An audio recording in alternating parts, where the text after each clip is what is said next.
Right now, police search for a suspect believed to have broken into a local humane society and tried to light it on fire. And after several months of investigating, police say they have their man wanted for a homicide earlier this year in Beloit. Plus, a showing of solidarity tonight after white supremacist flyers are found downtown this weekend. From the Channel3000.com Alert Center, this is News 3 Now at 6. And we will have those stories in a moment. First, some breaking news from the west side of Madison. Fire crews are responding to a partial building collapse on McKenna Boulevard. Our Amy Reed is there now with the latest. Amy? We're at 1202 McKenna Boulevard, right by Elver Park on Madison's southwest side. We're at this apartment complex behind me. You can see there's still one fire engine here, but about a half hour ago, this parking lot was full of first responders. They were looking at this apartment complex, and you can maybe see it's all taped off so people can't get inside. This afternoon, a construction crew was in the basement here when they knocked down a load-bearing wall, and that caused 3 units to start to collapse. We talked with one of the people who lives there. We was in an apartment, and I felt the dip in the floor, and because the guy's been downstairs working all morning, so I went downstairs to tell him that something was wrong. And when I came upstairs to show him, we was in the apartment looking, then all of a sudden the floor just collapsed while I was in there. And I grabbed my wife and we ran up out of there, and we ain't been back in there since. Very scary moment, and they're not sure that they're even going to get back in there tonight. The American Red Cross is here to perhaps provide shelter for people. We will keep an update on that, but as of right now, no injuries were reported, so we have some luck there. Amy Reed reporting tonight. Amy, thank you. The Columbia County Humane Society says all animals are safe after someone broke in last night and stole money. But this is not what you want to see when you get into work on a Monday morning. A shelter manager, Jennifer Shakurki, walked in today to find a burn mark where she said someone ignited a pile of towels. They say there's a strong burn odor in the building. Further in, they found a broken side window. That's where the break-in occurred, and muddy footprints lead to the office. That's where the thieves got away with cash. They believe at least $500 was taken. That's not a small amount for a nonprofit. That's a lot of money for us. Everything that we make is going to be through donations, adoptions. So that's all we have is what we get in. And if they're taking even a small portion, it's a lot for us. All they want is to get that money back so they can help the animals there. They ask for whoever took that money, just give it back, even if they leave it in an anonymous envelope. That never happens. They are still hoping for some donations. The man wanted in a Beloit homicide investigation has been arrested in southern Texas. The LaSalle County Sheriff's Office in Texas says 38-year-old Jacob Davenport was booked into jail on Saturday. On Friday, Beloit police issued arrest warrants for him in connection with the February 9th homicide of 28-year-old James Thompson. Authorities are seeking first-degree homicide charges against him. Madison Fire says the fire at Stalzy's Deli on the east side last night was caused by spontaneous combustion of towels that had cooking oil on them. The fire was mostly contained to the kitchen, but still caused substantial damage to the property. After washing, the towels were dried at a high temperature for 60 minutes, placed in a wire basket, and stored under a prep table at the restaurant where they later ignited. Turning things over to weather now. We hit 70 degrees today, but big changes are coming later in the week. Even snow is possible. Meteorologist Dana Fulton with our first alert forecast. Dana. Overall today, really fantastic for us, hitting 70 for the first time since October. It's been a while. Sunshine for us this afternoon also, but as we look at our Doppler check, areas north of Madison, we do have the slight chance to see some rain this evening. Just as we have a crossing cold front. That's why it's so windy outside. Against a slight chance we can see those showers right now just passing through the Dells. Not ruling out the chance to see a few more showers slide into Dane County. Today we hit a high of 72 degrees. The last time we were over 70 was October 10th. Now our average first day that we get over 70, April 8th. So we're right where we should be. 72 in Madison right now, 73 in Janesville and in Monroe.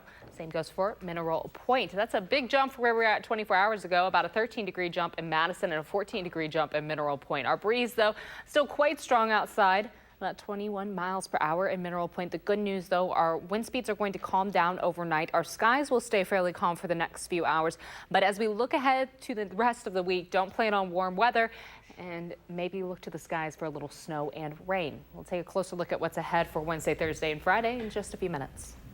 Thank you, Dana. Friends of the 23-year-old woman killed by her husband in Wisconsin Dells are raising money to send her 2-year-old daughter to be with family in Ukraine. The body of Tetiana Hushva, known as Tanya, was found by police Thursday. Her husband, who is in custody for the murder, already had 11 pending domestic violence charges from January. Our Amanda Quintana has more on the message from her friends. Amanda?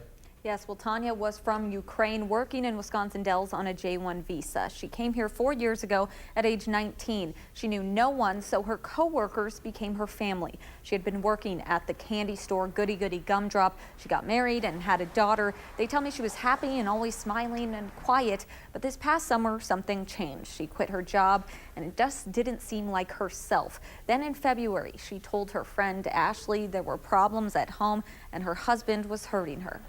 It just make me feel sometimes guilty. Maybe we could have helped her more. Maybe we should have pushed her more, or, you know, like, you just don't see because you don't know. Like, she tells you a little bit, but, like, she can't tell everything, you know. Like, obviously you don't know what's going on in the closed doors. Now her friends are focusing on trying to help her 2-year-old daughter, Sabina, raising money for Tanya's parents to come take her and Tanya's body back to Ukraine.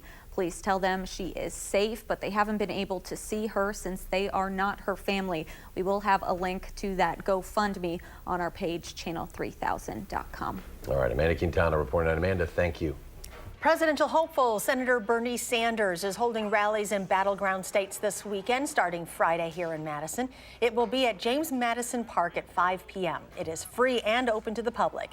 Tickets are not required, but an RSVP is encouraged, and it'll be a first-come, first-served basis. Senator Sanders will also hold rallies in Michigan and Pennsylvania this weekend. A new study finds that more than 1,000 bridges in Wisconsin are structurally deficient. While most of them are in the Milwaukee area, there are several here in our area that are traveled on by more than 20,000 people a day. The DOT says while these bridges are safe to travel on for now, there is work being done to fix the problems on each bridge.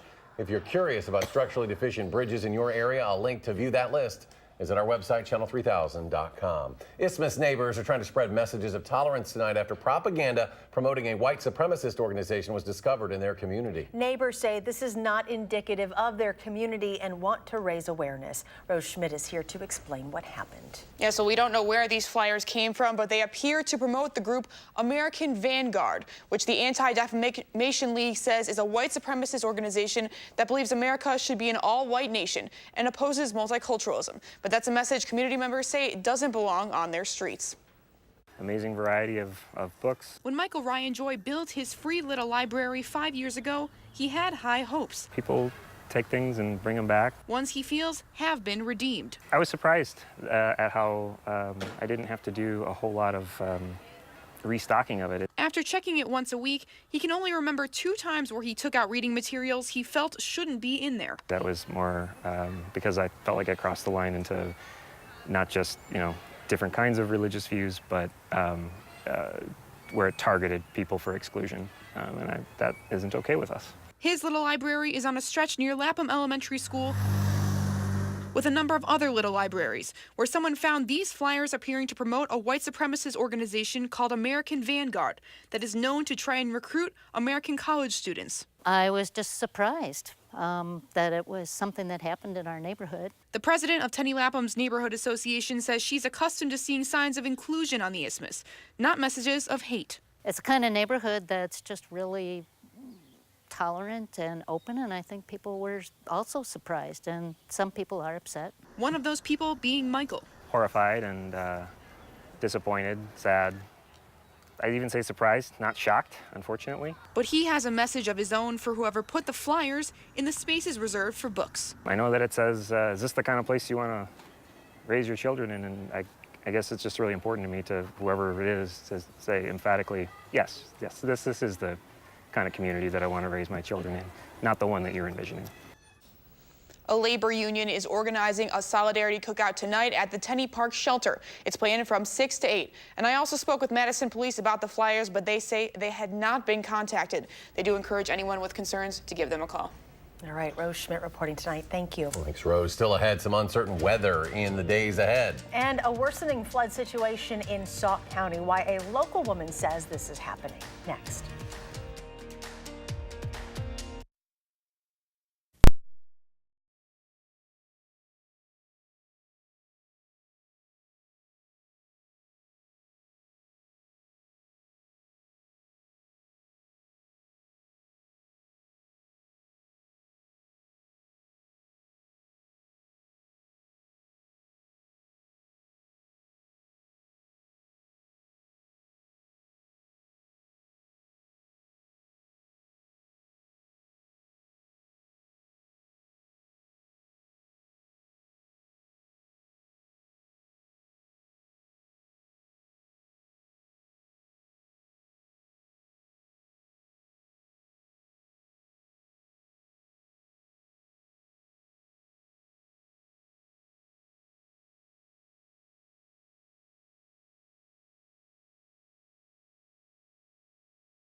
Welcome back. With a chance of precipitation in our forecast, emergency officials are preparing for any scenario. Well, one of those possibilities is flooding, something one Prairie du Sac resident who reached out to us says has gotten worse in her neighborhood in recent years. As our Madeline O'Neill tells us from Sauk County, the resident is hoping municipalities will step up and help. It's a beautiful day here in this Prairie du Sac neighborhood, but some are worried about what's to come.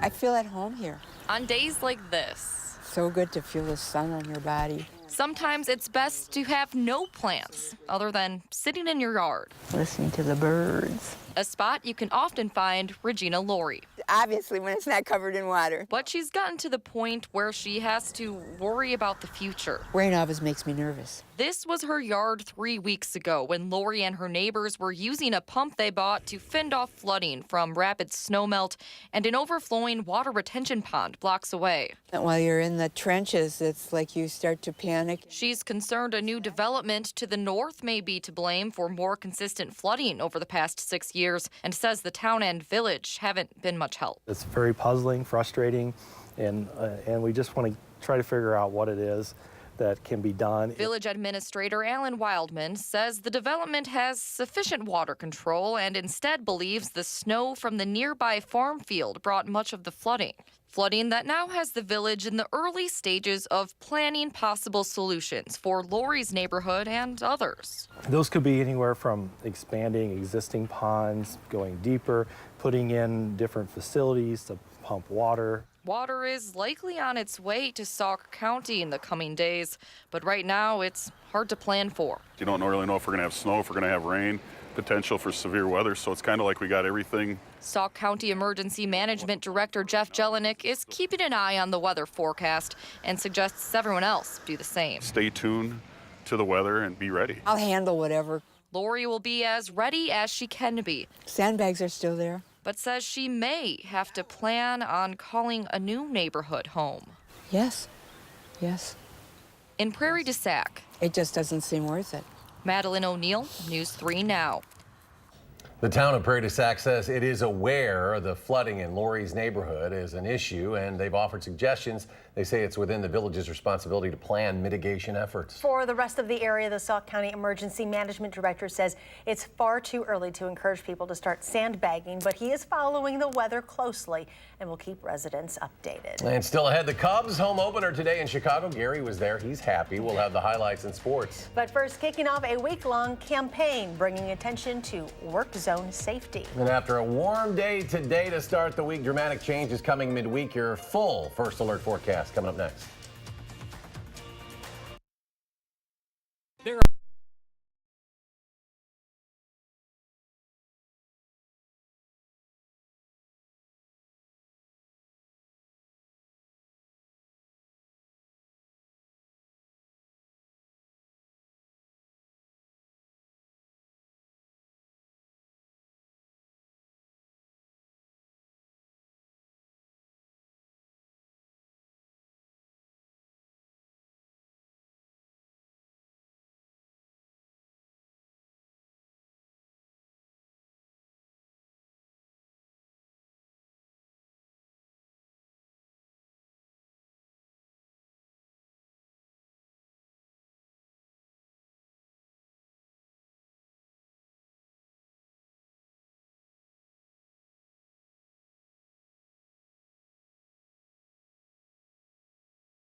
It really feels like spring summer today, and in Wisconsin that means construction season. And safety on the roads is top of mind right now as we begin the Department of Transportation's Work Zone Awareness Week. Events like this one at the Dane County Highway facility today are being planned all across the state and the entire country this week. They say the theme this year when going through a construction zone is to drive like you work here. The state DOT says there has not been a traffic fatality in a Dane County road work zone since 2016, but statewide there were 9 just last year. Meteorologist Dana Fulton joins us now with a look at our wonky forecast for the week. Yes, a little bit of everything for us. Today, of course, you said spring, summer, basically. We're going to get spring, winter here for the middle of the week. We're talking about a little snow and a little rain moving in for us. In fact, looking at our Doppler track right now, we have a cold front that's going to bring in some cooler air and sunshine for tomorrow, but we do have this line of some isolated showers that's pushing southeast. I wouldn't be surprised if we continue to see just a few scattered spots for us in the next hour or two. Not a lot of rain, but that is associated with that cold front and the reason why we're so windy outside. This front passing first and then a second cold front that drops our temperatures tomorrow to a little more seasonal in the mid-50s, and then we see sunshine for most of Tuesday. But our next big system that's going to be driving through over the weekend, actually bringing a lot of rainfall to the Pacific Northwest. It's going to gain a little steam traveling over the Rockies, bring rain and snow throughout the plains and Midwest for Wednesday, Thursday, and for Friday. So sunshine to start off Tuesday. By Tuesday evening, we become mostly cloudy. We start to see early in the day on Wednesday that moisture creep into the southwest corner of the state, and around noon we start to see the moisture for us around Madison. It looks like it's going to start as a wintry mix and then turn to snow for us in the afternoon. And we are expecting that snow to transition back over to rain and stay at rain all day Thursday. May even see a few isolated thunderstorms and heavier rain at times on Thursday before this wraps up, changes into some light flurries early Friday morning and gradually ends. As far as snow accumulation totals go, that may be a little bit of an issue for us just because temperatures are going to be a little warm tomorrow. We're expecting temps to be in the mid to low 40s starting the day, and then we will be in the mid to upper 50s for our afternoon highs. So a seasonal day for us, so the ground's going to be pretty warm outside. It's also very saturated, that wet ground, not really great for accumulating snow. By Wednesday morning, again, we start to see the showers and light snowfall in the southwest corner of the state first, and then everything slowly creeps north. We'll see that coming through for most of the afternoon and evening on Wednesday. The concern, of course, is how warm the ground is going to be, and then as it transitions back over to rain, that rain will just eat at the snow that's on the ground for us. So leaning closer to about 1 to 2 inches of snowfall throughout Wednesday afternoon and evening. The track of that system and our temperatures throughout the day on Wednesday are really going to dictate how much snowfall we actually pick on up, and that snow likely not going to linger for long into Thursday because again the rain is going to eat at it. By the time we get through this system into Friday, anywhere from 2 to 3 inches of rain likely throughout southern Wisconsin, so we could be dealing with some flooding concerns as we head into the weekend because our ground's already incredibly saturated and this extra bit of moisture not a good thing for us. Overnight low of about 42 degrees. Plan on a high tomorrow close to 56, so a very seasonal day, and then that system is going to be impacting the entire end of our week. Temperatures will barely climb to the upper 30s on Wednesday, mid 40s for Thursday and Friday, and then we will see a little bit of sun by the weekend. Well, we check in on the quarterback battle as the Badgers continue spring ball. That's next in sports. Hi, I'm Michelle Carolla. Tonight on the news at 9, as the snow is melting across the area, a woman is concerned about the flooding in her Prairie du Sac neighborhood. That's first on Fox at 9.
Well, the Badgers with a day off today. Nice one to have no practice on a day like this, right? But they're back to the spring grind tomorrow for the 7th practice of the season. Quarterback Jack Cohn, the heir apparent with the most experience of the 4 guys under center.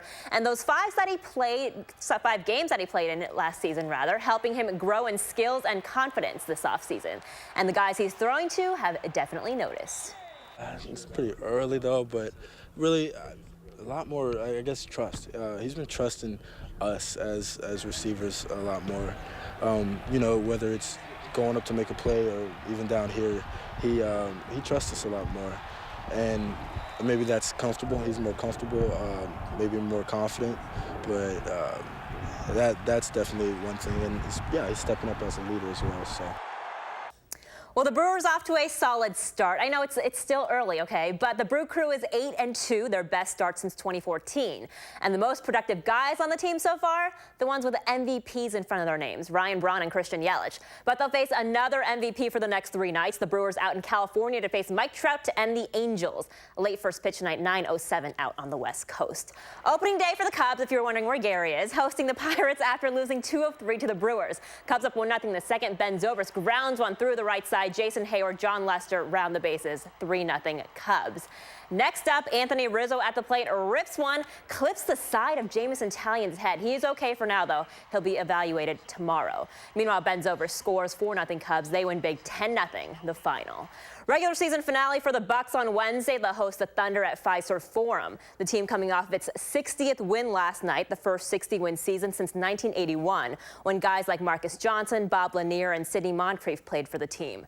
Giannis fighting off some soreness in his calf to play last night, but you really couldn't tell at all. He put up 30 points, 9 rebounds, 3 assists in the win over the Hawks. So now that the team is looking towards the playoffs, what are some of the Greek Freak's long-term goals? Well, he's not really, I think, too far ahead into the future kind of guy, so he's taking it all in stride. I do every day, like every day that I come in and work, I set like little goals. I try to be in the moment, and not think about it, because, usually when you think about the future, it makes you nervous. So, I always try to be in the moment, and I know by doing that, by being 100% in the moment, is going to help me get to the long-term goal. March Madness officially coming to an end tonight with a national championship game between Texas Tech and Virginia. The Cavaliers, led by head coach Tony Bennett, a former UW Green Bay standout, and son of former Badgers head coach Dick Bennett. And you can watch all of it, plus, of course, one shining moment right here on WISC-TV tonight. Tip-off at 8:20. And neither one of these teams have ever won a national title before, so they could either one of them make history tonight. I think Tony Bennett connection makes a lot of people rooting for them. Who do you think? Who do you like? I really do like Virginia, honestly. They survived a lot of really great games, especially, the one against Auburn. That was the one that was a heartbreaker for a lot of people. But I think that they've got it. I hope so. I'd like to see Tony win. Yeah, that'll be nice. Final check of the forecast. So we're looking at sunshine again tomorrow. Temperatures will be a little more seasonal, though, in the mid-50s. And then we are expecting our next big spring storm to slide on through. It could bring a little snow accumulation through Wednesday afternoon and early in the evening. And then as temperatures rise on Thursday, we're looking at more just rain and isolated thunderstorms. Either way, all of this precipitation is going to leave us with about 2 to 3 inches of extra moisture by Friday night. And that's going to lead to some flooding concerns, of course, as we head into the weekend. Our ground already incredibly saturated, so even just a little bit of rain, not a good thing for us. But we'll be keeping a very close eye on the track for this system, because if it shifts just a little further south, we could be talking about more snow, or just a little further north, we could be leaning closer to more rainfall. But right now, hovering around that 1 to 2 inches Wednesday afternoon, and then all of it melting under the rain and looking at rain through the rest of the week. Dana, thanks. Tip-off's 8:20. We hope you stay up late with us tonight for the late news. Have a good one.